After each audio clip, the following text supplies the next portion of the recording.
सुप्रभात मेरे प्यारे बच्चों, आप सभी का हिंदी की 109 कक्षा में स्वागत है। आज हिंदी की इस कक्षा के अंतर्गत आप लोगों को पाठ 1 हम पंक्षी उन्मुक्त गगन के इस कविता का अध्ययन करवाया जाएगा। उन्मुक्त का मतलब होता है आज़ाद, स्वतंत्र। तो जैसा कि आप सभी लोगों को पता ही है कि चाहे मनुष्य हो, पशु पक्षी हो, जीव जंतु हो, चाहे कोई भी हो, सभी आज़ादी के साथ अपना जीवन व्यतीत करना चाहते हैं। कोई भी यह नहीं चाहता है कि उसे गुलाम बनाकर रखा जाए, उसे गुलामी के साथ अपना जीवन व्यतीत करना पड़े। तो इस कविता में कवि ने जिन पक्षियों को कैद करके रखा जाता है उसके दर्द को व्यक्त किया है। तो चलिए अब कक्षा शुरू करते हैं। उम्मीद है कि आप सभी बच्चे ध्यानपूर्वक इस वीडियो को देखेंगे और कविता का जो भावार्थ है उसे समझने का प्रयत्न करेंगे। सर्वप्रथम मैं आप लोगों के समक्ष इस पाठ के जो कवि हैं, जिनका नाम श्री मंगल सिंह सुमन है, उनका एक संक्षिप्त जीवन परिचय आप लोगों के समक्ष प्रस्तुत करना चाहूँगी। तो आप सभी बच्चे इस पृष्ठ पर एक चित्र बना हुआ देख रहे हैं। यह जो चित्र है वह श्री मंगल सिंह सुमन जी का चित्र है। अब इनका संक्षिप्त जीवन परिचय देखिए। इनका जन्म 5 अगस्त 1915 ईस्वी को झगड़पुर, उन्नाव जिला में हुआ था, जो कि उत्तर प्रदेश राज्य के अंतर्गत आता है। इनकी मृत्यु 27 नवंबर 2002 ईस्वी को 87 वर्ष की उम्र में उज्जैन में हुई थी, जो कि मध्य प्रदेश राज्य के अंतर्गत आता है। इनका जो व्यवसाय था, ये कवि थे, ये शिक्षाविद थे और इनकी जो राष्ट्रीयता थी वह भारतीय थी। अब देखिए इन्हें किस किस सम्मान से सम्मानित किया गया था। 1974 ईस्वी में इन्हें साहित्य अकादमी पुरस्कार से सम्मानित किया गया था। 1999 में पद्म भूषण, 1974 में पद्मश्री, 1958 में देवा पुरस्कार, 1974 में सोवियत भूमि नेहरू पुरस्कार, 1993 में शिखर सम्मान और 1993 में ही भारत भारती पुरस्कार से इन्हें सम्मानित किया गया था। तो अब चलिए पाठ पर आते हैं और पाठ का अध्ययन करते हैं। हम पंक्षी उन्मुक्त गगन के। तो जैसा कि आरंभ में ही मैंने आप लोगों को बताया है कि उन्मुक्त मतलब होता है आज़ाद, स्वतंत्र। देखिए कविता की पंक्तियाँ इस प्रकार हैं। हम पंक्षी उन्मुक्त गगन के, पिंजरबद्ध न गा पाएंगे, कनक तीलियों से टकराकर पुलकित पंख टूट जाएंगे। पंक्षी कहते हैं कि हम उन्मुक्त मतलब आज़ाद, स्वतंत्र आसमान में उड़ने वाले पंक्षी हैं। हमें स्वतंत्र आसमान में उड़ना पसंद है, स्वतंत्रता के साथ अपना जीवन व्यतीत करना पसंद है। पिंजरबद्ध न गा पाएंगे, पिंजरबद्ध मतलब पिंजरे में कैद करके रखना, और यदि हमें पिंजरे में कैद करके रखा जाएगा तो हम गा नहीं पाएंगे, मतलब आज़ादी के साथ अपना जीवन व्यतीत नहीं कर पाएंगे। एक तरह से कहने का आशय यह है कि पंक्षी यह कहना चाहते हैं कि यदि हमें पिंजरे में कैद करके रखा जाएगा तो हम खुश नहीं रह पाएंगे, हम प्रसन्न नहीं रह पाएंगे। कनक तीलियों से टकराकर पुलकित पंख टूट जाएंगे। कनक मतलब सोना और तीलियों मतलब सलाखें, मतलब पिंजरे की जो सोने की जो सलाखें हैं।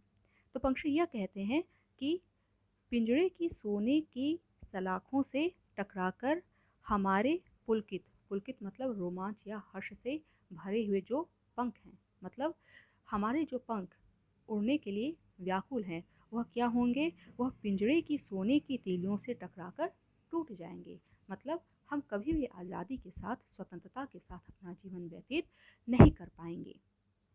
हम बहता जल पीने वाले मर जाएंगे भूखे प्यासे, कहीं भली है कटुक निबौरी कनक कटोरी की मैदा से।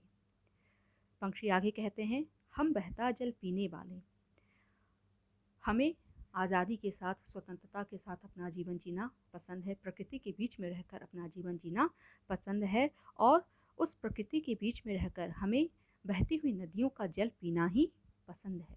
उस प्रकृति के बीच में रहकर हमें जो भी खाने को मिल जाता है वही खाना हमें पसंद है। मर जाएंगे भूखे प्यासे, और इसके विपरीत यदि हमें पिंजरे में कैद करके रखा जाएगा तो फिर क्या होगा, हम भूखे प्यासे ही मर जाएंगे।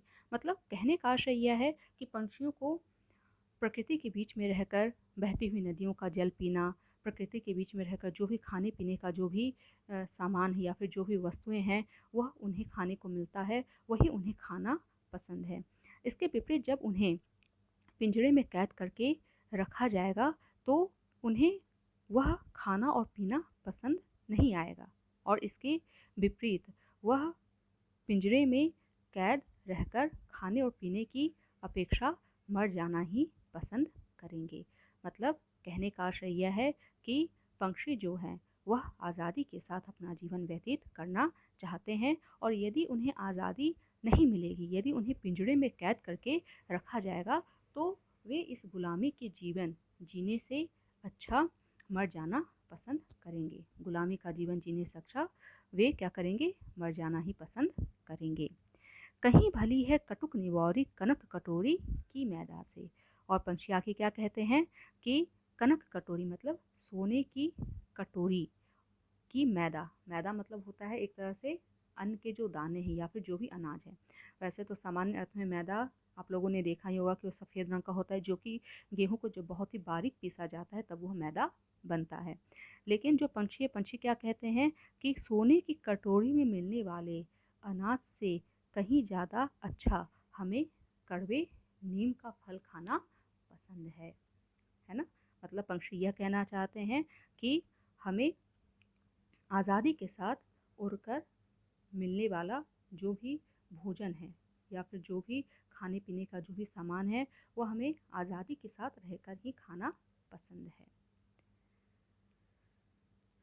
स्वर्ण श्रृंखला के बंधन में अपनी गति उड़ान सब भूले, बस सपनों में देख रहे हैं तरु की फुनगी पर के झूले।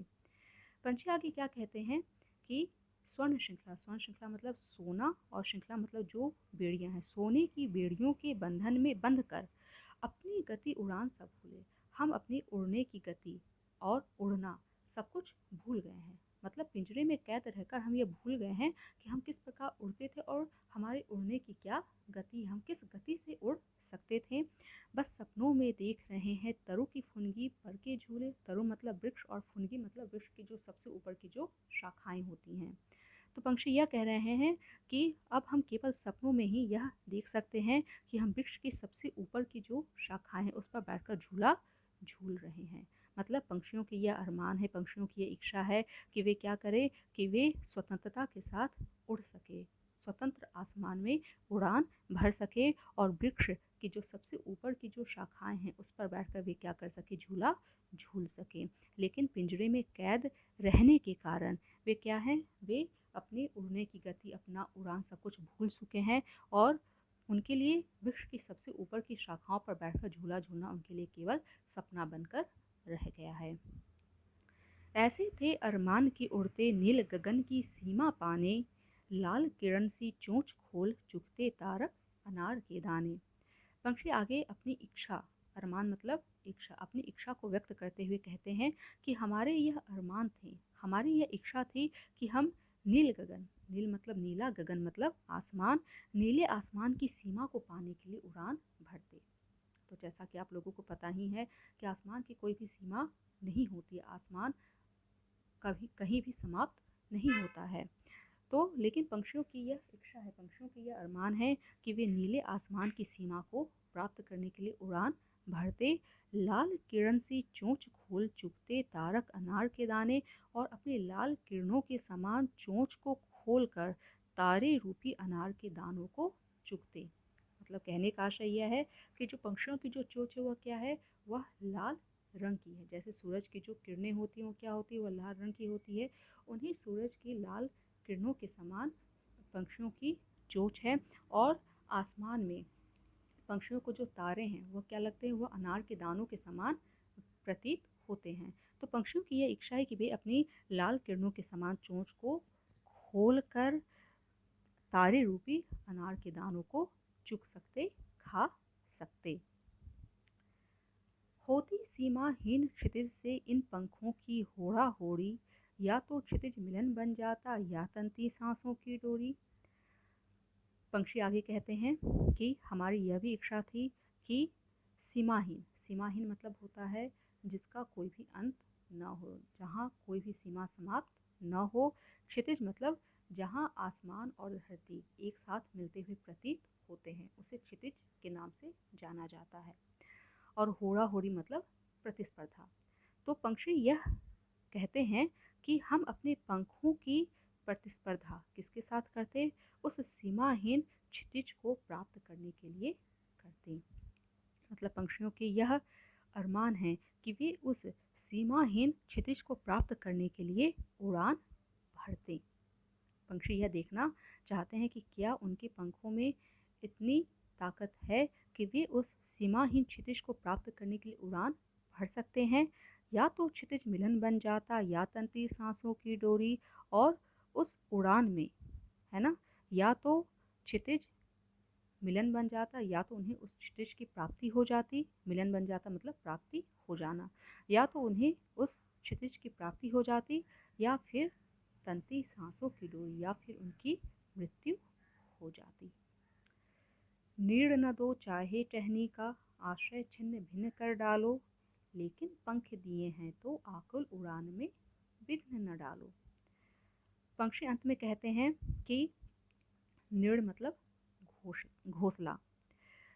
पंक्षी यह कहते हैं कि चाहे हमें वृक्ष की जो शाखाएं हैं उन शाखाओं पर घोंसला न बनाने दिया जाए, आश्रय छिन्न भिन्न कर डालो, या फिर हमारे रहने का जो स्थान है, आश्रय मतलब जो निवास स्थान है, उसे छिन्न भिन्न मतलब नष्ट कर देना, छिन्न भिन्न कर दिया जाए।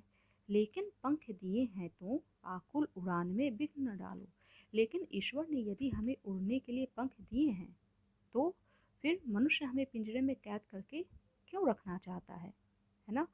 इसलिए हमें पिंजरे में कैद करके नहीं रखा जाए, और हमारे उड़ने के लिए जो व्याकुल पंख हैं, मतलब उड़ने के लिए जो व्याकुल पक्षी हैं, उनकी स्वाभाविक उड़ान में किसी भी प्रकार का विघ्न न डाला जाए। मतलब कहने का आशय यह है कि पंक्षी अपनी उड़ान में किसी भी प्रकार का विघ्न, किसी भी प्रकार की बाधा पसंद नहीं करते हैं और आसमान में दूर तक उड़ना चाहते हैं, अर्थात आज़ादी के साथ अपना जीवन व्यतीत करना चाहते हैं। तो यहीं पर यह कविता समाप्त होती है। उम्मीद है कि आप सभी बच्चों को इस कविता का जो भावार्थ है वो अच्छे से समझ में आ गया होगा। और कुल मिलाकर इस कविता के माध्यम से हमें यह शिक्षा मिलती है कि संसार में जो आज़ादी है वह हर व्यक्ति, पशु पक्षी, जीव जंतु, चाहे कोई भी हो, सबको आज़ादी अत्यंत प्रिय है। और आज़ादी के साथ रहकर ही कोई भी जीव अपना नैसर्गिक जीवन जी सकता है। जैसा कि आप लोगों को पता ही है कि यदि आपको या फिर हमें कैद करके रखा जाए तो फिर हम अपना जीवन अच्छे तरीके से व्यतीत नहीं कर पाएंगे, हमारा स्वाभाविक विकास नहीं हो पाएगा, अच्छे प्रकार से विकास नहीं हो पाएगा। इसलिए कवि इस कविता के माध्यम से हमें यह बताना चाहते हैं कि किसी भी जीव को गुलाम बनाना उसके नैसर्गिक जीवन को नष्ट करना है। इसलिए कहा गया है कि पक्षियों को पिंजरे में कैद करना उसकी आज़ादी को छीनना है। चाहे पंक्षी की बात हो, चाहे जीव जंतु की बात हो, या फिर किसी की भी बात हो, किसी को भी हमें कैद करके नहीं रखना चाहिए और सबको आज़ादी के साथ जीवन जीने देना चाहिए। तो आप सभी बच्चे ध्यानपूर्वक इस वीडियो को देखिएगा और कविता का अर्थ समझने का प्रयत्न करिएगा। धन्यवाद।